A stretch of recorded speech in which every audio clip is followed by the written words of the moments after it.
अगला टॉपिक है हमारा ऑक्यूपेशनल स्ट्रक्चर। ठीक, ऑक्यूपेशनल स्ट्रक्चर का मतलब distribution of working person across different industries and sectors. मतलब जो वर्किंग पर्सन है, जो काम करने वाले लोग हैं, वो कौन इंडस्ट्रीज में है, कौन एग्रीकल्चर में है, कौन हैंडीक्राफ्ट में, मतलब डिफरेंट सेक्टर्स में लोग क्या क्या काम कर रहे हैं, पर्सन्स क्या क्या काम कर रहे हैं, उसे कहते हैं ऑक्यूपेशनल स्ट्रक्चर। ठीक, तो एक स्ट्रक्चर यहाँ पे हम लोग देखते हैं कि कौन क्या काम कर रहा है। ठीक, तो ये भी पहले डिस्कस किया हुआ टॉपिक है, प्रीडोमिनेंस ऑफ एग्रीकल्चर। ठीक, as colonial government aim at making India as exporter of raw material, तो पहले डिस्कस किए।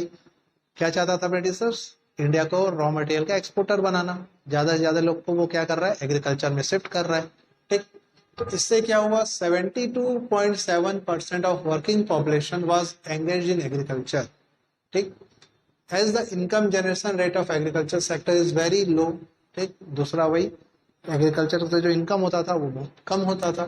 ठीक, तो इससे क्या हुआ, हमारा इकोनॉमी बैकवर्ड कर गया। ठीक है, तो ब्रिटिश ने क्या किया, जो इंडस्ट्रियल सेक्टर में थे उन्हें भी एग्रीकल्चर सेक्टर में ले आया, और उनका इनकम उतना अच्छा था नहीं। ठीक, तो इससे क्या हुआ, हमारा इकोनॉमी बैकवर्ड हो गया। ठीक, दूसरा अगला, unbalanced growth. Growth of an economy said to be balanced when all the three sectors are equally developed. Three sectors मतलब हमारे पास तीन सेक्टर होते हैं, प्राइमरी, सेकेंडरी एंड टर्शियरी, है ना। क्या क्या होता है, प्राइमरी, सेकेंडरी एंड टर्शियरी, ये तीन sector, primary, secondary and tertiary. Primary sector जहाँ पे रॉ मटेरियल्स निकलता है ज्यादातर, ठीक है, इसमें एग्रीकल्चर आ जाता है, माइनिंग आ जाता है, फिशिंग आ जाता है ना। सेकेंडरी सेक्टर जहाँ पे मैन्युफैक्चरिंग का काम होता है, मैन्युफैक्चरिंग मतलब जहाँ पे प्रोडक्शन का काम हो रहा है, मतलब यहाँ का जो रॉ मटेरियल था उससे यहाँ पे लाके वो फिनिश्ड गुड्स में कन्वर्ट कर रहे हैं। और टर्शियरी सेक्टर जो सर्विस प्रोवाइड करता है ना, जो इन दोनों सेक्टर्स को हेल्प करता है, जैसे कि बैंकिंग,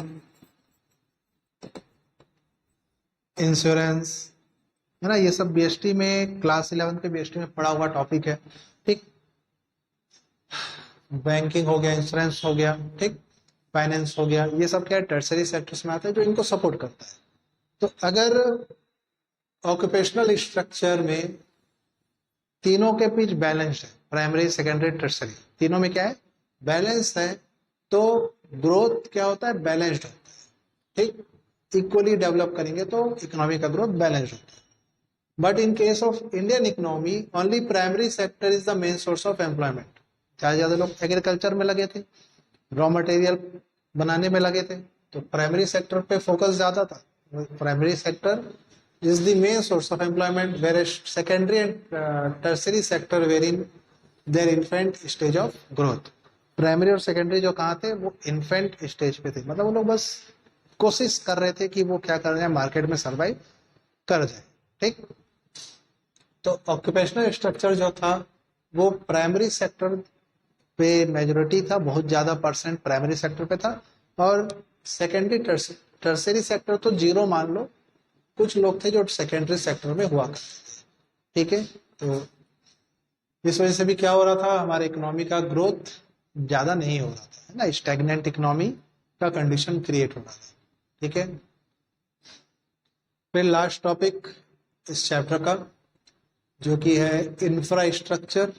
ठीक है, infrastructure refers to the basic physical and organisational structure and facilities. ठीक है, क्या है इंफ्रास्ट्रक्चर में, क्या है, basic physical and organisational structure, ठीक, एंड फैसिलिटीज, मतलब बिल्डिंग्स, रोड्स, पावर सप्लाईज, है ना, इन सब का क्या कंडीशन था, इसे कहते हैं इंफ्रास्ट्रक्चर। ठीक है, the state of infrastructure was very poor during colonial period. देखो हर चीज पुअर है। ठीक, तो इंफ्रास्ट्रक्चर में ब्रिटिशर्स को बस चाहिए था रॉ मटेरियल, वो उसके अलावा किसी भी चीज में ध्यान नहीं दे रहे थे, है ना। तो इंफ्रास्ट्रक्चर भी बहुत बिगड़ा हुआ था, ठीक। वही रोड बनेगा जहाँ पे ब्रिटिशर्स का सामान जा रहा है, ठीक।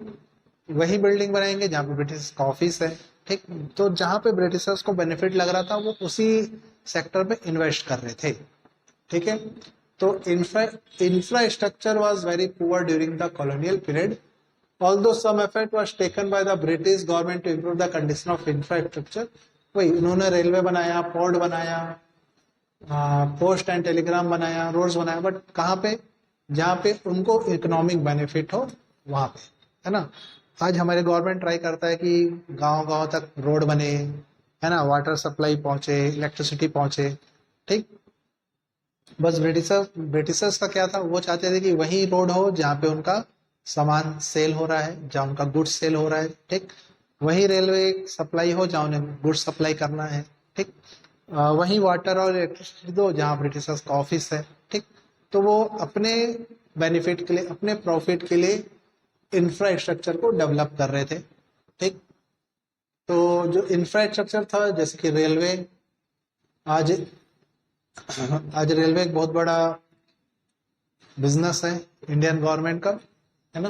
तो एक चीज से अच्छा था, ब्रिटिशर्स ने रेलवे लाया इंडिया में, बट उन्होंने सिर्फ अपने यूज के लिए लाया था। The condition of infrastructure was explain below. Railway, one of the biggest contribution of colonial rule was the introduction of railway in India in 1850। कब आया था railway? 1850। It helped to remove geographical and cultural barrier in the economy, although the benefit of railway was mostly restricted to Britishers during colonial period, ठीक। तो वो Britishers के benefit के लिए ही था, नॉर्मल इंडियंस के लिए उससे रेलवे का खास बेनिफिट नहीं मिलता, है ना। रोड्स, सॉरी,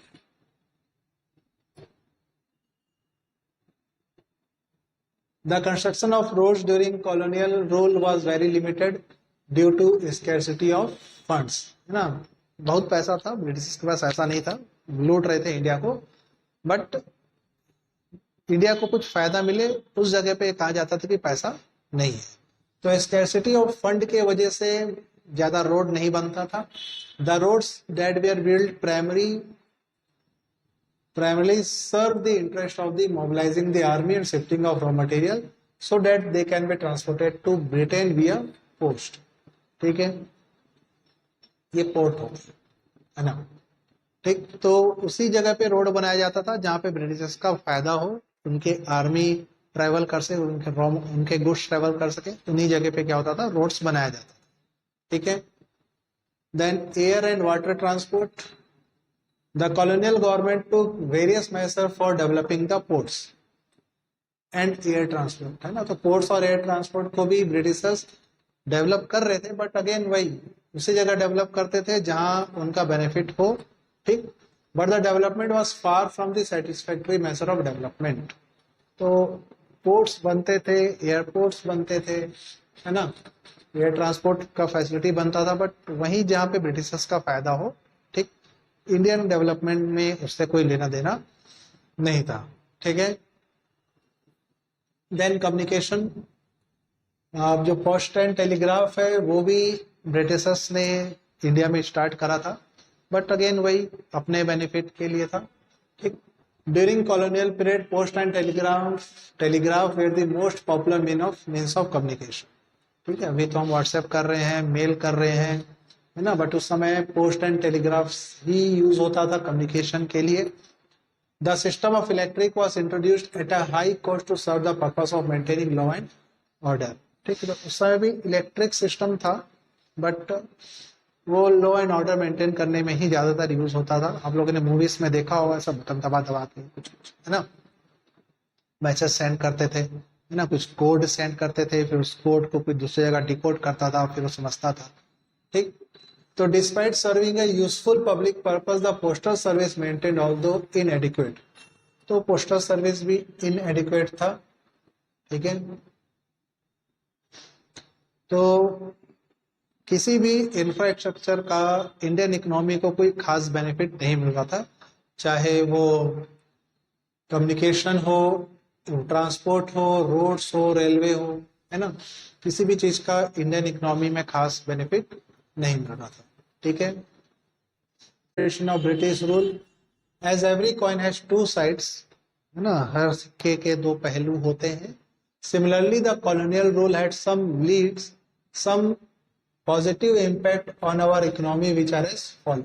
वही जो हमने डिस्कस किया, रेलवे भले वो ब्रिटिशर्स के फायदे के लिए था, बट उस आज रेलवे एक बहुत बड़ा मार्केट है, बहुत बड़ा बिजनेस है। ठीक है,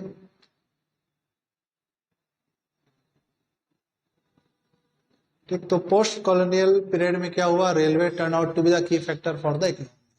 ठीक, मतलब ब्रिटिशर्स के जाने के बाद रेलवे क्या हुआ, हमारे लिए एक बहुत अच्छा, हमारे इकोनॉमी के लिए एक बहुत अच्छा फैक्टर प्रूव हुआ। ओके, एग्रीकल्चर का जो कमर्शलाइजेशन हुआ, ठीक, उस समय तो ये था कि ब्रिटिशर्स के जो टैक्सेस थे, जो पॉलिसी थे, उस वजह से एग्रीकल्चर बहुत ज़्यादा डिक्लाइन हो रहा था। ठीक, लेकिन ब्रिटिशर्स के जाने के बाद जो कमर्शलाइजेशन हुआ एग्रीकल्चर का, उससे इंडिया को फायदा होने लगा, इंडिया का इकोनॉमी ग्रो करने लगा। ठीक है, ठीक है, तो इससे क्या हुआ, ब्रिटिशर्स के जाने के बाद एक नया अपॉर्चुनिटी आया। टी मार्केट देख लो, बहुत बड़ा है ना, jute market, cotton market India में बहुत ज्यादा है। तो भले ब्रिटिश ने उस समय फोर्स किया, उस समय उतना बेनिफिट नहीं मिला, बट आज ब्रिटिश के जाने के बाद जो कैश क्रॉप प्रोडक्शन हो रहा है, उससे इंडियन इकोनॉमी को बहुत बेनिफिट हो रहा है। तो ये कुछ अच्छी बात है, कुछ पॉजिटिव बातें हैं, बट ब्रिटिशर्स के जाने के बाद ना, उनके रहते हुए नहीं। And monetary system of exchange, है ना, ब्रिटिशर्स ने क्या किया, barter system of exchange was no longer effective in the economy. Britishers bring a new system of exchange popularly known as monetary system of exchange, मतलब money introduce किया, तो वो भी एक पॉजिटिव था, है ना।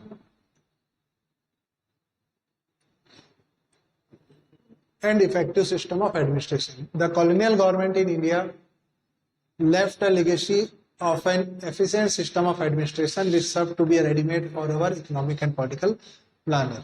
ठीक है, तो ले लो इसे भी पॉजिटिव इफेक्ट में। वैसे ब्रिटिशर्स के पहले भी हमारा जो एडमिनिस्ट्रेटिव सिस्टम था बहुत अच्छा था, है ना, बट जो ब्रिटिशर्स के रहते जो लोगों के मन में आया कि अब हमें ऑटोक्रेटिक गवर्नमेंट नहीं चाह के हमें डेमोक्रेटिक गवर्नमेंट चाहिए, फिर उसके बाद जो सिस्टम क्रिएट होता गया, गवर्नमेंट बनते गए, है ना, तो ये सब कुछ चीज कुछ अच्छा ही हुआ, है ना। तो कहते हैं कि रात के बाद सवेरा आता है, तो वही हुआ यहाँ पे। ब्रिटिशर्स के जाने के बाद इंडिया में बहुत कुछ पॉजिटिव दिखता गया। जो ब्रिटिश के समय नेगेटिव इम्पैक्ट दे रहा था, वो उनके जाने के बाद एक पॉजिटिव इम्पैक्ट हमारे इकोनॉमी को देता गया। ठीक है, तो समरी है जो हमने डिस्कस किया उन सबका। ये सारा नोट्स आपको ऐप में मिल जाएगा, है ना, ऐप डाउनलोड करके आप लोग देख लेना, रीड कर लेना। बीच में कुछ टाइपिंग एरर थे ना, उसको करेक्ट करके ग्रुप में ऐप में शेयर किया जाएगा। ठीक है, तो ये सारा टॉपिक जो हमने डिस्कस किया, इसके नीचे एक्सरसाइज है। ठीक है, ये माइंड मैप है, आप इसे भी देख सकते हो। माइंड मैप को जो जो टॉपिक हमने डिस्कस किया उसका पूरा ब्रीफ है ना, सब आप रीड कर लेंगे। फिर इंपॉर्टेंट क्वेश्चंस, इसी नोट्स के नीचे आपको इंपॉर्टेंट क्वेश्चंस मिल जाएगा। केस बेस्ड क्वेश्चन है ना, एमसीक्यू है, केस बेस्ड है। ठीक है, असर्शन है, रीजनिंग के क्वेश्चंस हैं। ठीक है, तो कुछ तो ये सब चीज आपको नोट्स में मिल जाएगा।